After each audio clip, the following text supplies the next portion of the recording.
Hello friends, நம்ம இந்த வீடியோவில் பிடிசி அப்டேட் தான் பார்க்க போகிறோம். ஜென்ரலாக மண்டே அப்போ சிஎம்இ கேப் வந்து நம்ம பார்ப்போம்.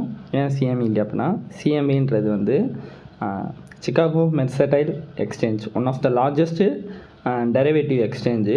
சாட்டர்டே சண்டே வந்து ட்ரேடிங் டேஸ் இருக்காது. ஸோ ஃப்ரைடேவோட க்ளோஸ் ப்ரைஸும் மண்டேவோட ஓப்பன் ப்ரைஸும் இந்த சார்ட்டில் வந்து ஒரு கேப் மாதிரி ஃபார்ம் ஆகும். இதுதான் வந்து சிஎம்இ கேப்னு சொல்லுவோம். இந்த கேப் வந்து ப்ரைஸ் வந்து மோஸ்ட் ஆஃப் 70% ஆஃப் வித்தின் அந்த வீக்குக்குள்ளேயே ரிட்ரேஸ் ஆகிறதுக்கு பாசிபிலிட்டிஸ் இருக்குது. ஸோ இப்போ இந்த கேப்போட ரேஞ்சு பார்த்திங்கன்னா 62 64,600 இந்த ரேஞ்சுக்குள்ளே இந்த சிஎம்இ கேப் இருக்குது. ஓகேங்களா? 62,500 இதுக்குள்ளே ஒரு விக்கு வரத்துக்கும் நிறைய பாசிபிலிட்டிஸ் இருக்குது. இது வந்து பிட்காயின் அப்டேட்டு. டீட்டெயில் அப்டேட் நம்ம ஃபுல் வீடியோ போட்டிருக்கோம். டிஸ்கிரிப்ஷனில் கமெண்ட் பாக்ஸில் செக் பண்ணி பாருங்கள். தேங்க்யூ.